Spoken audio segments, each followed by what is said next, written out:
Salut, j'ai le Canon EOS R5 Mark II depuis 1 an maintenant et je pense que c'est assez suffisant pour te donner mon avis dessus.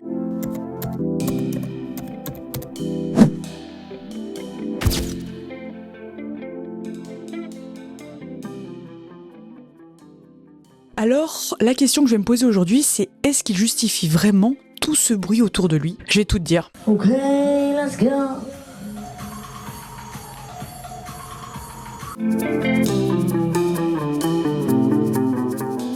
Le Canon EOS R5 Mark II a été officiellement présenté en juillet 2024 dans un contexte où la course aux hybrides professionnels était à son paroxysme. Et c'est vrai, Canon a tout de suite positionné ce boîtier comme une étape importante de sa gamme professionnelle EOS R qui était, je le rappelle, destinée de base aux créateurs exigeants, photographes de terrain, vidéastes également et professionnels du contenu plus généralement qui recherchent un boîtier polyvalent et moderne. L'annonce de ce boîtier a directement déchaîné les foules, la communauté photo était en folie avec des teasers officiels, des rumeurs et des fuites qui ont alimenté une vraie hype. Avant la sortie, les discussions tournaient vraiment autour des améliorations espérées et aussi de l'impact que ce modèle pourrait avoir face aux offres concurrentes de Sony et Nikon notamment. Pour beaucoup, ce R5 Mark II a été perçu comme le boîtier attendu qui serait capable de définir la feuille de route de Canon pour les années à venir. Oui, rien que ça. Ah oui, et je fais un petit spoiler, mais avant que je rentre dans les détails, sachez que je vais pas décortiquer absolument tous les specs du R5 Mark II parce que je préfère me concentrer sur ce que je ressens vraiment sur le terrain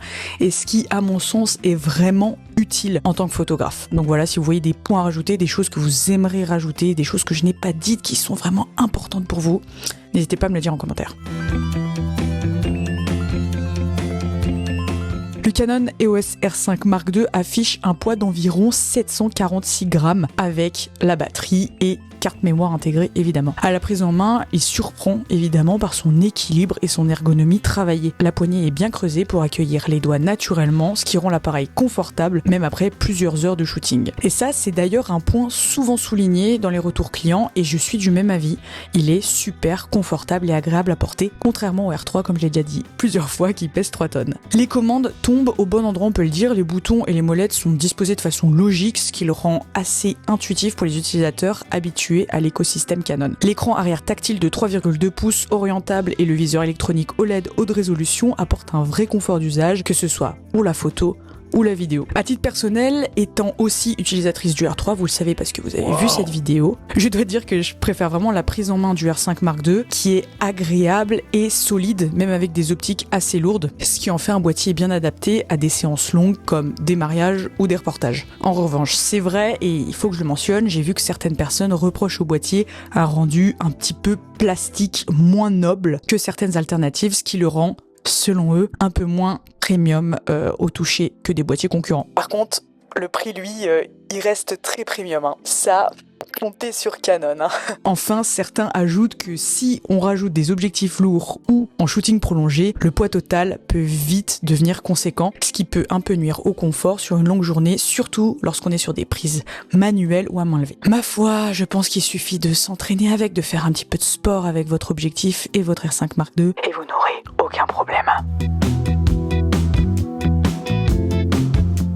Le Canon R5 Mark II embarque un capteur plein format CMOS empilé de 45 mégapixels, rien que ça. Un capteur Stacked BSI CMOS moderne qui combine à la fois haute résolution et rapidité de lecture. Vous ne serez pas déçus également par le duo de processeurs Digic X et Digic Accelerator qui permettent de traiter les images très rapidement, ce qui aide pour la rafale, la gestion du bruit et la réactivité globale du boîtier. En pratique, et ça je l'ai vraiment bien testé, ce boîtier peut prendre jusqu'à 30 images par seconde en obturateur électronique, ce qui est un vrai atout si tu veux saisir des moments fugaces, des actions ou simplement avoir le maximum de chances de capter le bon instant, même si c'est un petit peu l'essence du métier de photographe finalement. Grip suivi, mise au point automatique, l'autofocus dual pixel intelligente AF de Canon est capable de suivre un sujet même s'il est partiellement masqué, ce qui est très pratique pour des sujets en mouvement ou des scènes dynamiques comme par exemple la photo de sport. Côté stabilisation, stabilisation, le R5 Mark II offre une stabilisation dans le boîtier sur 5 axes avec un gain allant jusqu'à 8,5 stops selon l'objectif utilisé, ce qui ma foi simplifie grandement la prise de vue à main levée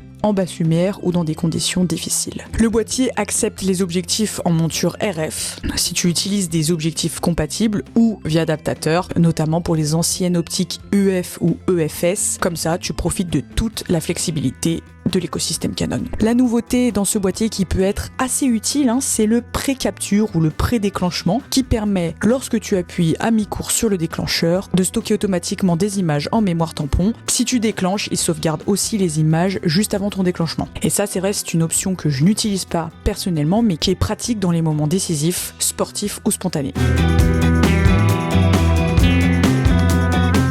Le R5 II, ça sera plus simple à dire comme ça, est aussi conçu comme un hybride puissant. Il permet l'enregistrement vidéo interne en RAW 8K jusqu'à 60 images par seconde, ce qui est un vrai point fort pour ceux qui veulent mêler photos et vidéos, film corporate, mariage, etc. À titre personnel, j'ai tout fait avec et je valide. C'est d'ailleurs pour ça que je l'ai acheté, car je dois être polyvalente sur beaucoup de prestations, donc c'est en ça aussi qu'il est vraiment pratique pour moi, c'est que je peux clairement tout faire avec sans être déçu. Au global, ça se passe bien. Donc si tu préfères filmer en 4K, sache qu'il gère évidemment aussi la 4K jusqu'à 120 fps en plein format, ce qui offre des possibilités intéressantes pour des ralentis, des contenus dynamiques ou simplement une belle qualité de vidéo. C'est d'ailleurs lui qui me filme actuellement. Coucou. Le boîtier dispose de double slot carte mémoire, un emplacement CF Express type B qui est donc nécessaire pour les enregistrements lourds comme la 8K et un emplacement SD UHS2, ce qui donne une flexibilité pour gérer stockage, sauvegarde, etc. Et ça te permet aussi de shooter sur 2 cartes mémoire directement pour ne pas perdre tes photos bêtement. Avec le R5 Mark II, tu bénéficies d'un bel équilibre. T'as d'un côté une très haute résolution avec quand même 45 mégapixels, c'est pas rien, pour te permettre de faire de jolis tirages, de jolis recadrages, une rafale très rapide pour capturer l'action, un autofocus réactif, même en mouvement, et une stabilisation efficace pour shooter à la main levée en situation moins idéale. Tu peux aussi facilement alterner entre photo et vidéo sans changer d'appareil, ce qui fait de ce boîtier un excellent choix si tu fais du mariage, du reportage, du contenu hybride, photo plus vidéo. On a le petit switch photo et vidéo qui est très mal placé sur ce boîtier, d'accord, et il est moins réactif que celui du R3, il faut le souligner. J'ai des choses à dire. Déjà, autonomie et dépendance à la batterie spécifique. J'en ai marre. Même si Canon annonce une bonne autonomie pour un hybride plein format, dans la réalité, la batterie, qui est donc la LPE6P, s'épuise quand même assez vite, surtout si tu utilises des fonctions exigeantes comme la rafale, la vidéo, le pré-shooting, etc. Ça part très vite. En plus, le fait de devoir acheter les nouvelles batteries LPE6P est un point faible. Je sais bien que c'est du business, mais doucement le capitalisme Canon quand même. On n'a plus d'argent, nous, après. On n'a plus d'argent. Deuxième point négatif, et pas des moindres, la surchauffe possible en vidéo intensive, les limites sur la durée d'enregistrement aussi. Donc oui, il y a eu des améliorations apportées par rapport au modèle précédent, le R5, mais il peut encore rencontrer des alertes de surchauffe, notamment pour des enregistrements en 8K ou en 4K à haute cadence selon les conditions. Résultat, si tu filmes des longues vidéos de type mariage, reportage, interview, tu devras anticiper des pauses.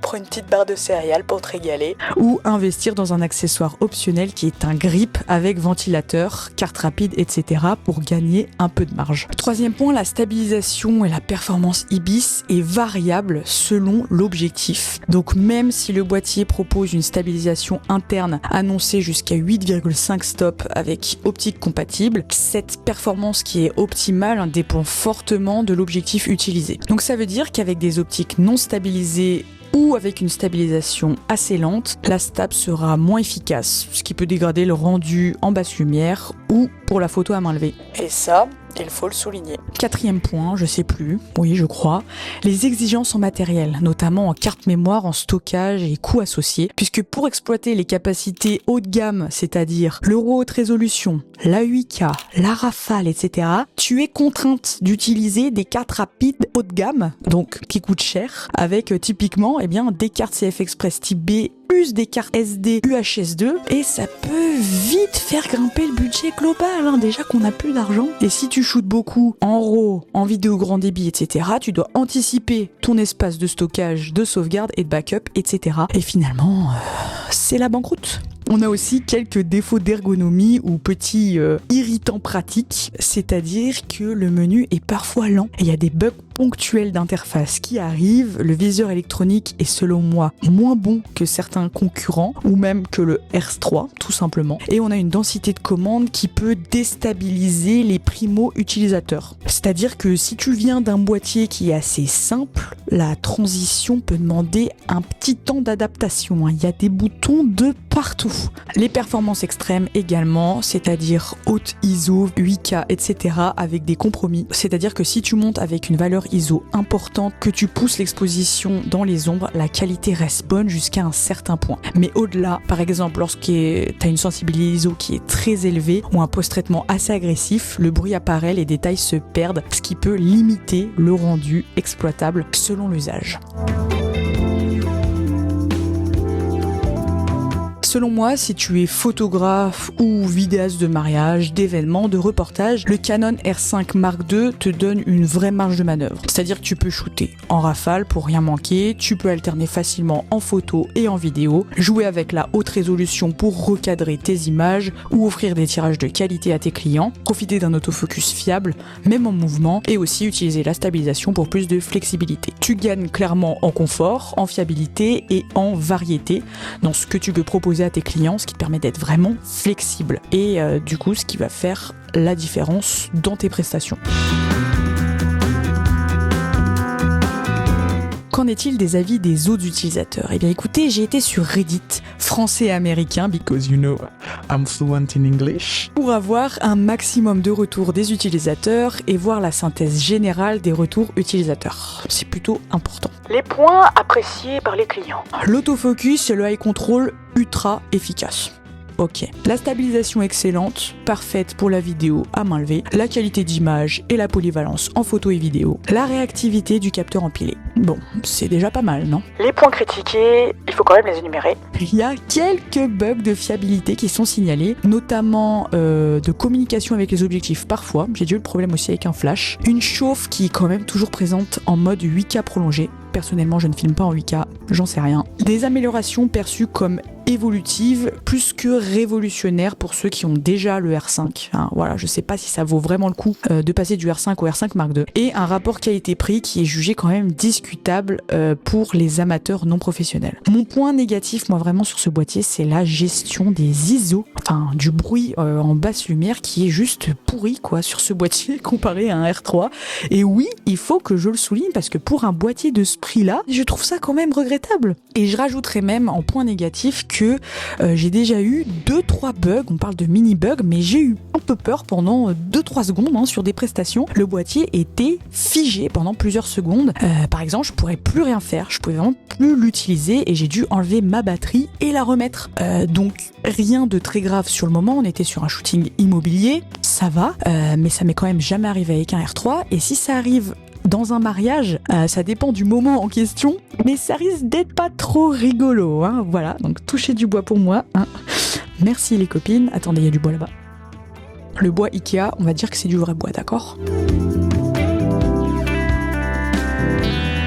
Conclusion, face au R5 classique, le R5 Mark II améliore vraiment sur la dissipation thermique, l'autofocus, la stabilisation. En comparaison avec les boîtiers vidéo purs, il a peut-être pas tout le panel des fonctionnalités cinématiques ultra spécifiques, mais pour une créatrice sérieuse, hybride, photo plus vidéo, c'est l'un des meilleurs compromis du marché. Oui, j'ai pas peur de le dire. Donc si t'as aimé ce retour, vraiment abonne-toi, ça me ferait super plaisir. Donne-moi ton avis sur ce boîtier en commentaire et n'hésite pas à me partager ton expérience. C'est quand même important. Merci beaucoup, allez prendre des photos et surtout, prenez soin de vous. Ciao. Ah oui, c'est pas mal les petites guirlandes là, hein, non ?